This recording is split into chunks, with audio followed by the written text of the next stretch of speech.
Branches of linguistics. आज हम study करेंगे कि लिंग्विस्टिक्स क्या होती है, इसकी माइक्रो और मैक्रो ब्रांचेस को। और उससे पहले ये जो कुछ टर्म्स है हमारे पास, हम इनको क्लियर कर लेते हैं। इनमें अक्सर कन्फ्यूजन हो जाती होती है लिंग्विस्टिक और लिंग्विस्टिक्स में स्पेशली। लिंग्विस्टिक कहते हैं कोई भी चीज़, कोई भी बात जो कि लैंग्वेज के साथ रिलेट कर रही हो, और जबकि लिंग्विस्टिक्स होती है the scientific study of language. और लिंग्विस्ट कौन होता है? लिंग्विस्ट एक ऐसा पर्सन होता है, ऐसा शख्स जो कि लैंग्वेज को स्टडी करे, उससे हम कहते हैं लिंग्विस्ट। और अब हम देखते हैं लिंग्विस्टिक्स की माइक्रो और मैक्रो ब्रांचेस को। जो माइक्रो लिंग्विस्टिक्स होती है, इसके अंदर वो लैंग्वेज की लिंग्विस्टिक्स की वो ब्रांचेस आती हैं जो कि लैंग्वेज के इंटरनल व्यू के साथ कंसर्न कर रही होती हैं, जो कि सिर्फ इंटरनल फैक्टर्स के ऊपर मबनी होती हैं। इंटरनल फैक्टर्स जैसे कि लैंग्वेज का सिंटैक्स, ग्रामर, प्रोनाउंसिएशन, स्ट्रक्चर वगैरह। और माइक्रो लिंग्विस्टिक्स में हमारे पास आ जाती है phonetics, phonology, morphology, syntax, lexicology, semantics और फिर प्रैग्मेटिक्स। और अब हम देखते हैं मैक्रो लिंग्विस्टिक्स के अंदर कौन सी ब्रांचेज आती हैं। मैक्रो लिंग्विस्टिक्स के अंदर वो लिंग्विस्टिक्स की वो ब्रांचेज आती हैं जो कि एक्सटर्नल फैक्टर्स के ऊपर मबनी कर रही होती हैं, जो कि एक्सटर्नल फैक्टर्स के साथ कनेक्टेड होती हैं।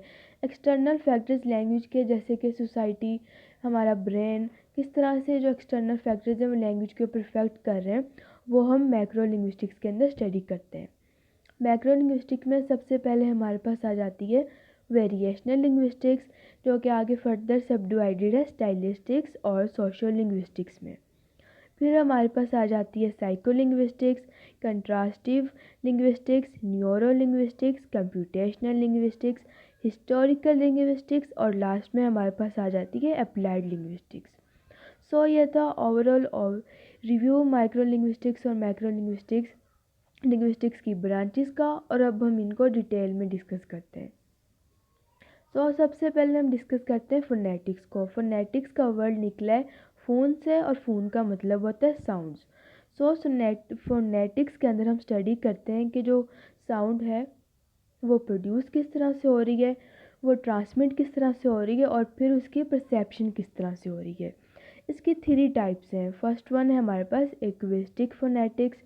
एक्विस्टिक फोनेटिक्स के अंदर हम साउंड की ट्रांसमिशन को स्टडी करते हैं कि जो साउंड है ना वो किस मीडियम से स्पीकर और लिसनर तक पहुंच रही है, कि उस जो पहुंच किस तरह से रही है, उसकी ट्रांसमिशन किस तरह से हो रही है। और फिर ऑडिटरी फोनेटिक्स। ऑडिटरी फोनेटिक्स के अंदर हम ये देखते हैं कि जो साउंड है उसकी परसेप्शन किस तरह से हो रही है, कि वो सुनाई किस तरह से दे रही है। और लास्ट में हमारे पास है इसकी जो ब्रांच, वो है आर्टिकुलेटरी फोनेटिक्स। इसके अंदर हम ये देखते हैं कि जो स्पीकर है वो साउंड प्रोड्यूस किस तरह से कर रहा है, कि साउंड जनरेट किस तरह से हो रही है, बन किस तरह से रही है। इसलिए सारे फैक्टर्स हम इसके अंदर स्टडी करते हैं। और अब हम देखते हैं फोनोलॉजी क्या होती है। फोनोलॉजी कहते हैं it deals with speakers knowledge of sound system of a language. और इसके अंदर हम साउंड्स के अंदर जो चेंजेस आती हैं उनको स्टडी करते हैं, हम फोनीम्स को स्टडी करते हैं और फोनीम्स के वेरिएंट्स को स्टडी करते हैं। और अब हम देखते हैं मॉर्फोलॉजी को। जो मॉर्फोलॉजी है ना, इसके अंदर हम लैंग्वेज के स्ट्रक्चर को स्टडी करते हैं। इसके अंदर हम लैंग्वेज के अंदर चाहे वो राइटिंग हो, चाहे वो ओरल लैंग्वेज हो, उसके अंदर जितने भी स्मॉलेस्ट मीनिंगफुल यूनिट्स होंगे हम उनको स्टडी करते हैं। इन शॉर्ट कि हम इसके अंदर मॉर्फीम्स को स्टडी करते हैं। और मॉर्फीम्स कहते हैं smallest meaningful unit in speech और राइटिंग। और अब हम देखते हैं कि मॉर्फीम किस तरह से होता है, क्या होता है। जिस तरह से अब ये जो वर्ल्ड है ना पोएटिस्ट, इसके अंदर हमारे पास 2 मॉर्फीम्स हैं। एक है पोइट, पोइट रिप्रेजेंट कर रहा है जेंडर, प्रोफेशन को, और जबकि ESS रिप्रेजेंट कर रहा है फीमेल जेंडर को। जो पोएटिस्ट वर्ल्ड के अंदर हमारे पास 2 मॉर्फीम्स हैं, 2 मीनिंगफुल यूनिट्स हैं। लैंग्वेज के अंदर हम सारे स्मॉलेस्ट मीनिंगफुल यूनिट्स को स्टडी करते हैं, और वो हम स्टडी करते हैं मॉर्फोलॉजी में। और अब हम देखते हैं सिंटैक्स क्या होता है। सिंटैक्स कहते हैं वर्ड ऑर्डर को। अब जैसे कि इंग्लिश का एक वर्ड सेंटेंस है हमारे पास, ही गोज़ टू स्कूल। अब ही जो सब्जेक्ट है वो सबसे पहले आया है, ऑब्जेक्ट जो है स्कूल वो लास्ट में आया है। अगर हम कहें ही स्कूल गोज़, अब हमें इसकी समझ ही नहीं आ रही, हमें इसकी समझ क्यों नहीं आ रही? क्योंकि जो वर्ड्स की अरेंजमेंट है वो हमने चेंज कर दी। जितनी भी लैंग्वेजेस होती हैं उन सब का एक स्पेसिफिक वर्ड ऑर्डर होता है, एक स्पेसिफिक अरेंजमेंट होती है और उसको हम कहते हैं सिंटैक्स। हर लैंग्वेज का सिंटैक्स दूसरी लैंग्वेज से डिफरेंट होता है। वो हम ये सब कुछ हम स्टडी करते हैं सिंटैक्स में। और अब हम देखते हैं लेक्सिकोलॉजी। जो लेक्सिकोलॉजी है इसके अंदर हम स्टडी करते हैं वर्ड्स को, वर्ड्स की एप्लीकेशंस को और वर्ड्स का जो आपस में ताल्लुक़ होता है, जो आपस में रिलेशनशिप होता है, हम उसको स्टडी करते हैं।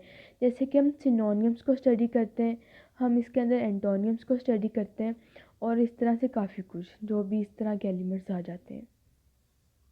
और अब लास्ट में अब हम देखते हैं सीमेंटिक्स और प्रैग्मेटिक्स को। ये जो दो ब्रांचेस हैं लिंग्विस्टिक्स की, इन दोनों में ही हम मीनिंग को स्टडी करते हैं। लेकिन एक ऐसी क्या चीज़ है जो कि इन दोनों को आपस में डिफ्रेंशिएट कर रही है, जो कि सीमेंटिक को सीमेंटिक बना रही है और प्रैग्मेटिक्स को प्रैग्मेटिक बना रही है? वो ये चीज़ है, जो सीमेंटिक्स है ना, इसके अंदर हम लिटरल मीनिंग को स्टडी करते हैं, डिक्शनरी मीनिंग को स्टडी करते हैं।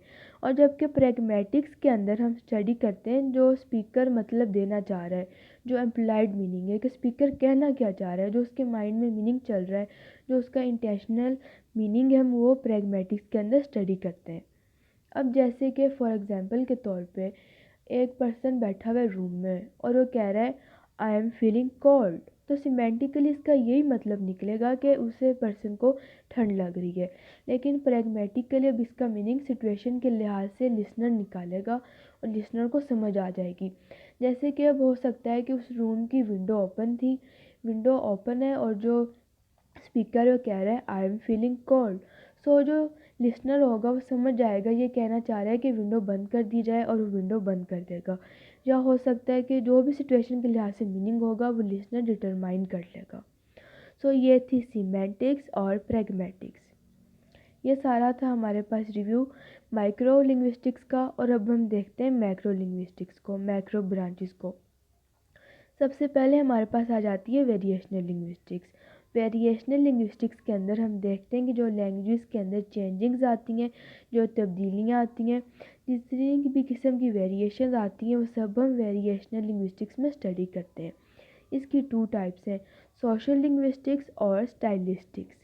स्टाइलिस्टिक्स के अंदर हम ये देखते हैं कि जो टेक्स्ट हैं, चाहे वो ओरल हो रिटन हो, उनके अंदर स्टाइल कौन सा यूज़ किया गया है।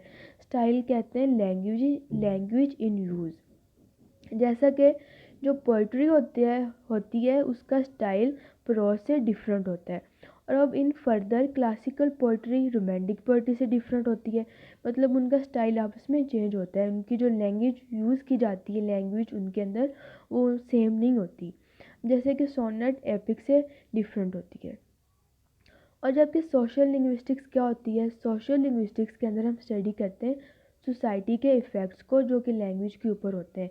जैसा कि एक पर्सन है वो जब भी बोलेगा ना, उसके बोलने के अंदाज से हमें उसकी क्लास पता चल जाएगी, उसकी एजुकेशन का अंदाज़ा हो जाएगा, उसका जो रीजन होगा हमें उसका पता चल जाएगा और उसकी नेशनैलिटी भी पता चल जाएगी। जैसे कि अमेरिकन इंग्लिश और ब्रिटिश इंग्लिश आपस में सेम नहीं होती, आपस में डिफरेंट होती है। और जैसे कि एक जो लाहौर का रहने वाला पर्सन होगा ना, जब भी पंजाबी बोलेगा तो जो लिसनर होगा डिटरमाइन कर लेगा, उसे समझ आ जाएगी जो पर्सन है ये लाहौर में रहने वाला है। जितने भी सोशल फैक्टर्स लैंग्वेज के ऊपर इफेक्ट कर रहे होते हैं वो सब हम सोशल लिंग्विस्टिक्स में स्टडी करते हैं। और फिर अब हम देखते हैं कंट्रास्टिव लिंग्विस्टिक्स को। कंट्रास्टिव लिंग्विस्टिक्स के अंदर हम टू लैंग्वेज का आपस में कंपैरिजन करते हैं, उसकी सिमिलैरिटीज़ और डिफरेंसेस को निकालते हैं।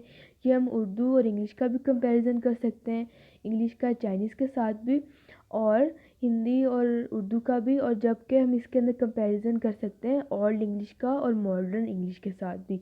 जैसे कि जो ओल्ड इंग्लिश है वो आज की इंग्लिश से काफ़ी ज़्यादा डिफरेंट है, काफ़ी ज़्यादा फ़र्क आ चुका है। इसके अंदर हम टू लैंग्वेज को कंपेयर करते हैं आपस में।